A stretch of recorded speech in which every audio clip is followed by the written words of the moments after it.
Hey folks, Ben Diggle of Diggle's Diamonds here. Once again, we got going with our interview before we could hit record and before I could provide our guest a proper introduction. So, our guest today is one of my oldest friends, not a baseball guy, at least not after high school. Bryan Stortz was a three-sport athlete at Dunlap High School, football, basketball, baseball. Was a very good baseball player, very good center fielder, very good left-handed pitcher. Usually hit near the top of our order. Was a McDonald's All-Star once or twice. But went on to play football at Augustana College up in the Quad Cities. And was pretty much, the minute he graduated from Augustana, one of the best young football coaches in the state, and has, even before the age of 50, already has a couple state titles to his credit, even more state semifinals to his credit. But he agreed to jump on and tell us some stories about his time at Dunlap High School back in the 90s and the fond memories he has of our coaches, head coach Tom Wooden and his assistant Jack Esterdahl, not to mention some of our teammates like Chris Herget. So hope you enjoy this one, and keep checking back as we tell some more stories, and hopefully give you all some perspective as we head into week 2 of IHSA baseball. Hope you enjoy it. Trendsetter, whoa, league of my own, it don't get better. No, read what I wrote, I'm a bestseller. Yeah, reach for my goals, hit it dead center, hit it dead center. He's always skinny. But I think about Chris, and like when we were kids, his older brother Jim. Yeah, my I brother played baseball with him at Monmouth. Okay. Whoa. Oh yeah. Yeah. So Jim was same age as my older brother Ben. Okay. And the four of us used to pal around when we were kids. And I swear to God, we eat lunch with Chris, and he'd take a half hour to eat lunch.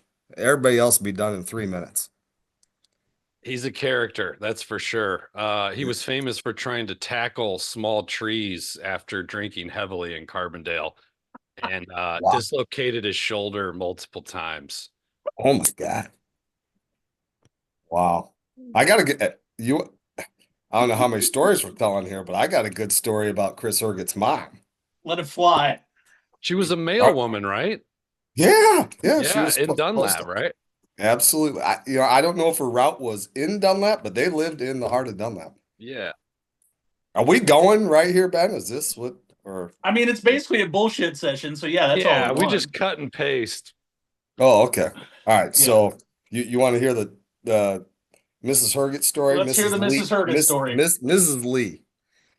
Because she didn't go by Herget. She went by Lee. Right. Okay. So we didn't have a little league baseball coach one year. I don't know. We're 10, 12 years old or something like that. And we're taking infield. I'm pitching that day. So I'm out there just warming up, and she's hitting infield. So, Nice. Throw the ball to catcher throws the ball back, catch. I turn around and walk back to the mound. So my back is to her as she's hitting infield. She hits a line drive off the back of my head. Bang, out in the center field. And I think I blacked out for a second or two, but I was okay. And she felt horrible or whatever. And we went on, we played the game. The first of many concussions. Well, that's what I'm saying. Like, my wife always thinks that, like, oh, hey, I think he might have CTE because of football. So no, I've been hit in the head From Herget's mom. I've been hit in the head way more in baseball than I ever was in football. Started with one of those. There you go.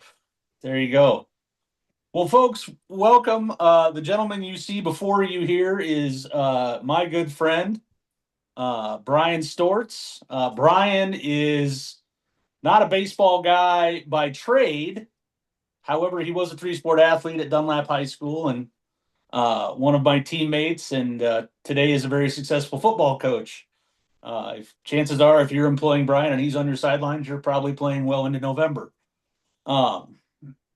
But wanted to bring Bryan on because he's got some of the best perspective on not only coaching, but also just kind of what the moment means, like taking it all in and kind of making sure you value it.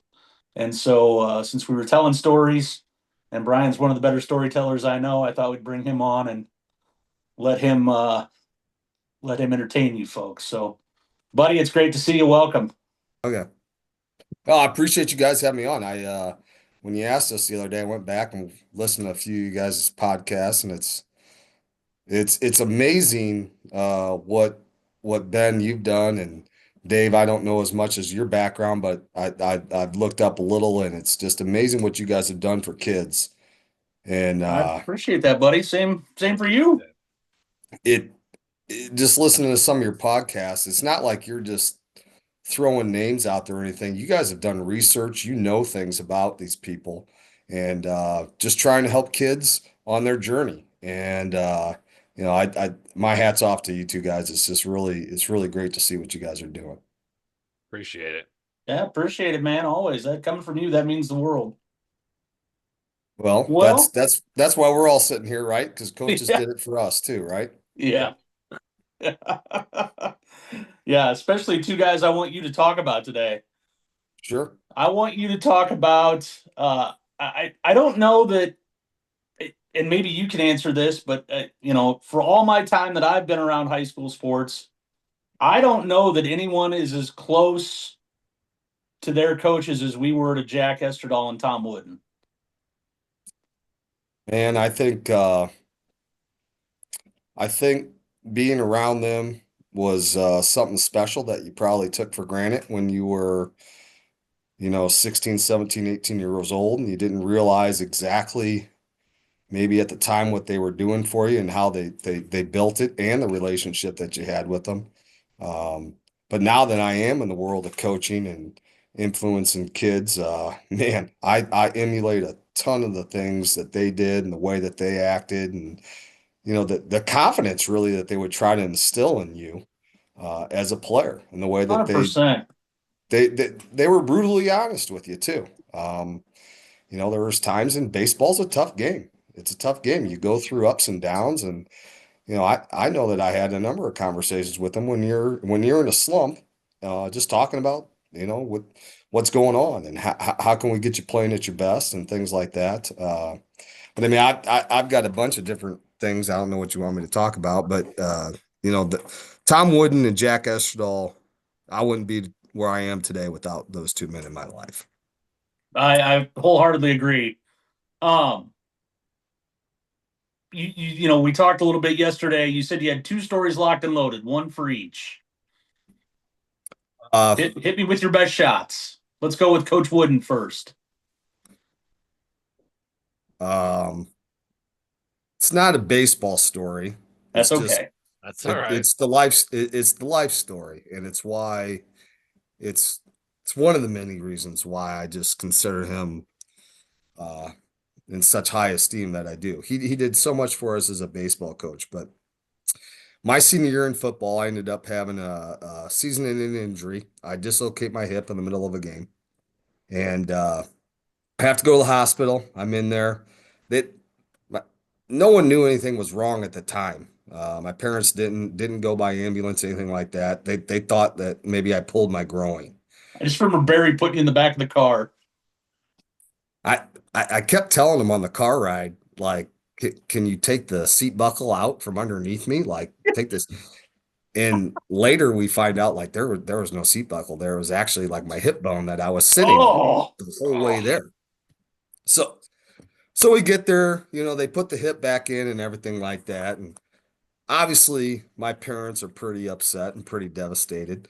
They put me out to put it back in, and I get to wake up in this like little kids room. There's like teddy bears and clowns on the wall and stuff like that. Crazy.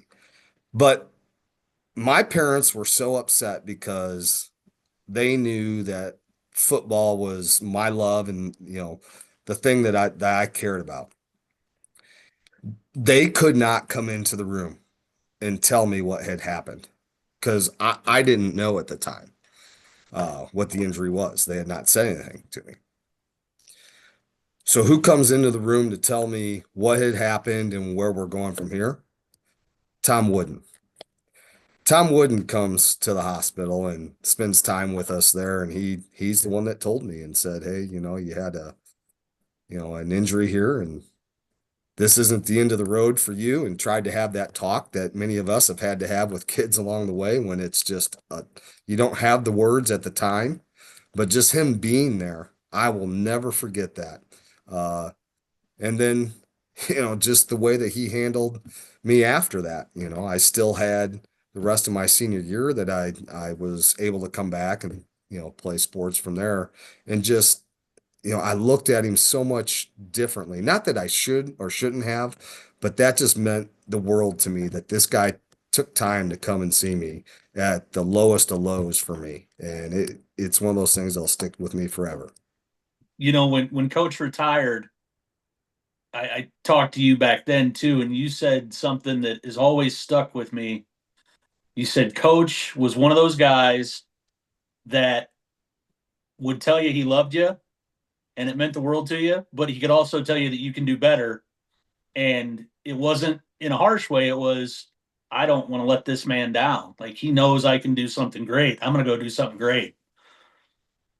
Yeah, and that's one of those things that I think I picked up from him, and that we all can learn from guys like him is, it's okay to tell someone that you have high expectations for him. But what he was great at was not just saying that, hey, I expect a lot of great things out of you. He would say that, and then he would say, and here's how I'm going to help you get there. Yep. It wasn't the path that, hey, I want you to be great. No, it's, I think you can be very successful. And here's what we're going to do. Here's how we're going to get there. Here's how I'm going to help you.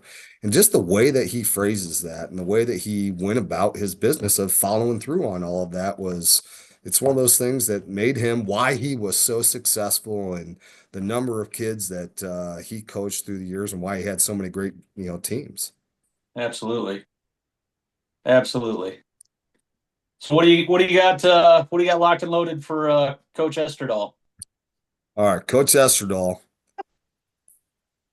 Not now that we're talking here. Coach Esterdahl I actually had in grade school. He was what, our sixth grade math teacher down at Dunlap grade school. I did not get that pleasure. Well, you feared this man because this is back in the day when if you were screwing around in class, Coach Esterdahl would take you out into the hallway and have a little one-on-one conversation with you. I don't know if I ever had to go out there, but man, you do not want to hear. I'm betting Ryan Pearson was a veteran of those journeys. Well, he was, he's an intense guy. He's passionate and intense. But so my story about him was, this has got to be sophomore baseball because we were practicing down at Dunlap grade, right? So the varsity be up on the high school field, Yep. and the sophomores be over at Dunlap grade, right across the street there. So we're working on first and third situations, bunt situations, all infield stuff. And I'm on the mound. He's in the batter's box as the batter. So he's going to lay down a bunt. He's going to do whatever. And we're working on all these situations. And of course, we don't have a great attention span, and we're not really great. So we're not performing to the expectation that Coach Esterdahl has for us at the time. And we mess up a few plays. We're not crisp. So he's getting a little bit, more intense, a little bit on us about executing and focus and all those things. Now, Diggle, I don't know if you remember this, but as a pitcher, when I was younger, I had some control issues. No. So I couldn't always hit my spots. So he's in there and he's having me pitch the ball, right? I hit him. I hit him. I mean, I about pooped in my pants right there because I thought all hell was going to break loose. And how he gets red and he's just worked up now. The hard breath through the nostrils, makes his mustache flutter. Oh yeah, he's flaring up, and he tells us, take a lap. So back then you had to run around. Oh, in the school. The whole school, outside the perimeter of the school. Man, I'm catching flack from every guy as we're running around. It's like, oh my God, guys, well, sorry, whatever. We get back. Okay, so here we go. He loads up again and let's get this right. Let's get this right. We run a couple more situations. We're doing maybe a little bit better. Then I hit him again. I hit him a second time. And I'm like, just back off the plate or just have me not even throw the ball. Just let me pretend that I'm throwing the ball. I was so scared that I was going to hit him that I actually did. So I hit him that second time. Practice was over. I've never seen that man so upset.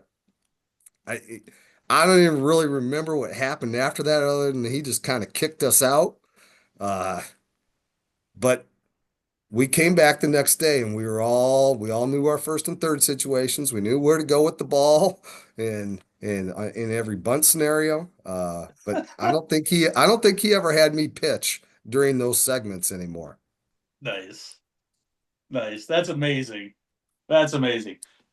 Just to fill people in, Jack Esterdahl put up with way more from us than just about anybody ever should have had to. I still remember that same sophomore year, him coming out to like our week 9 football practice, and Pearson and I are just rapid firing our impressions of him. All of a sudden, we each feel a hand on our shoulder. Oh yeah. And turn around, pretty good.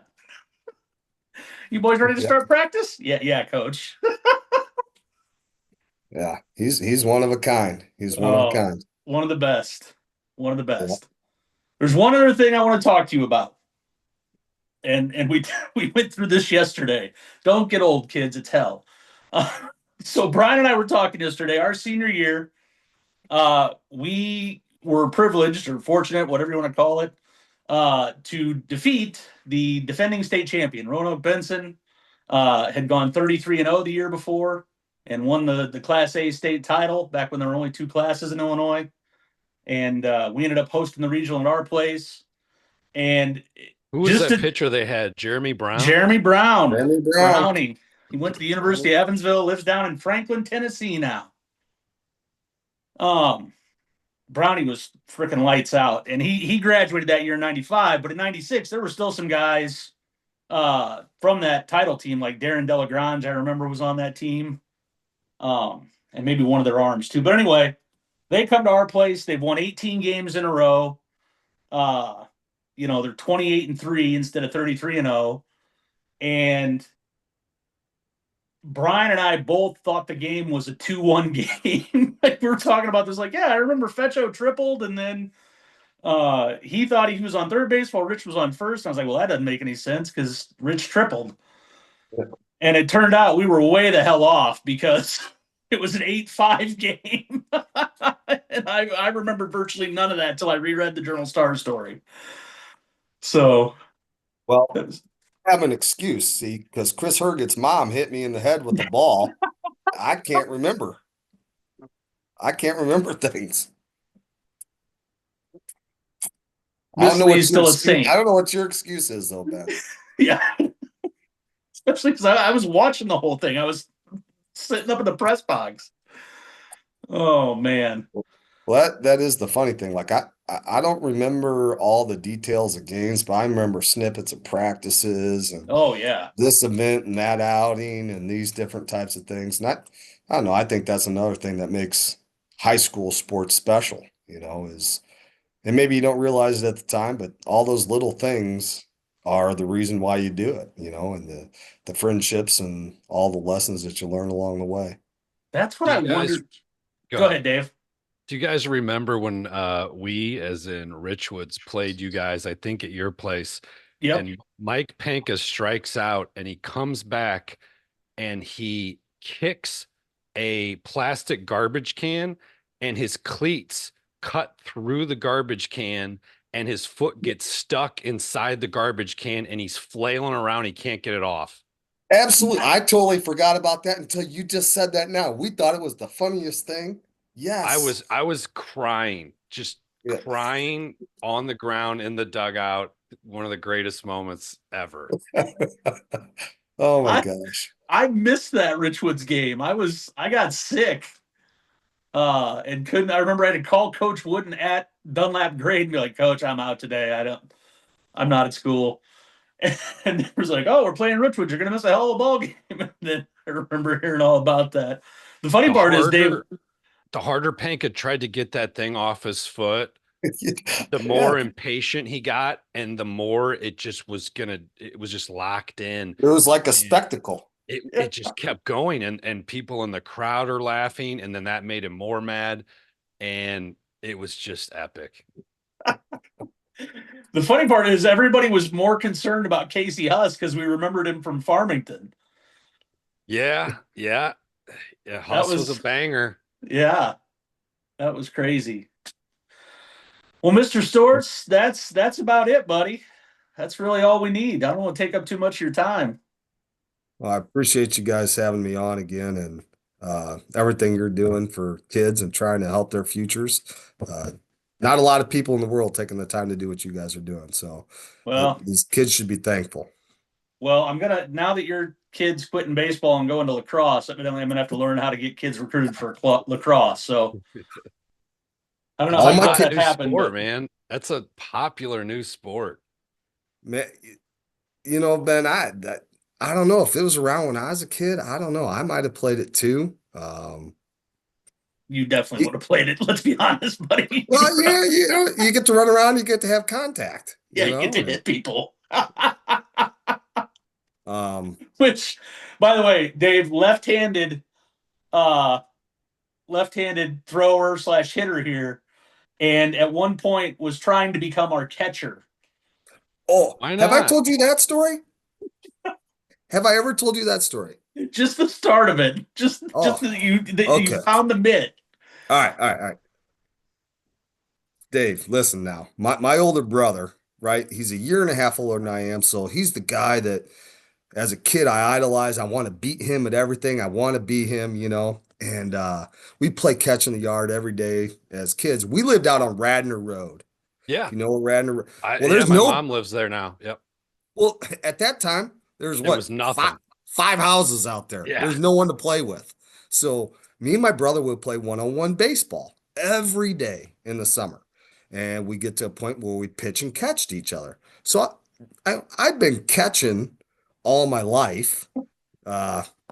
Probably not the way that Jack Esterdahl or Tom Wooden would want you to catch, but I have some catching background. And my brother was a good baseball player, and I wanted to be like him. So I would always bug Coach Wooden, let me catch.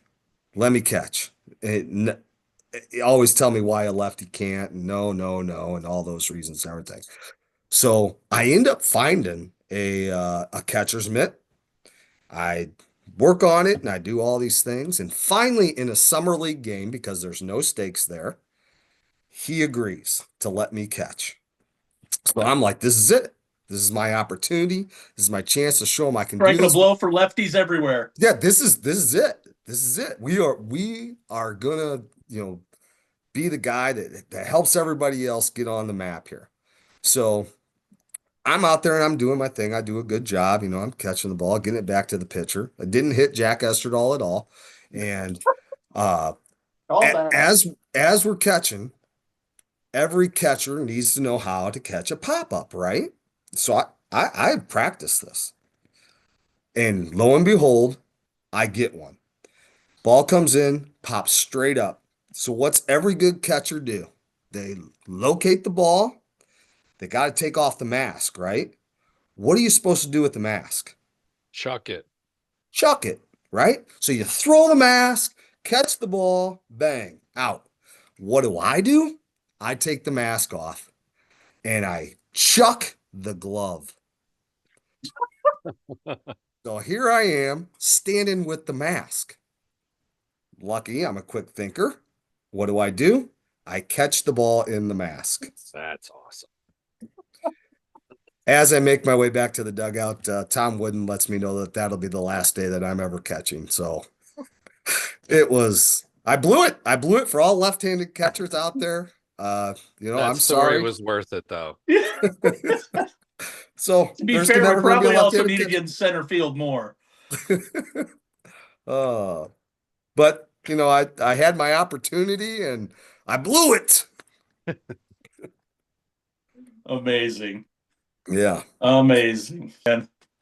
Well, hey, buddy, I appreciate it. I don't want to take up any more of your time, and I think Huss is coming in next. So great to talk to you, man, and I'll catch up to you down the road here. Absolutely. Thanks, guys. All Nice right, see you, meeting you, buddy. Brian. You too. Have a good one. All right.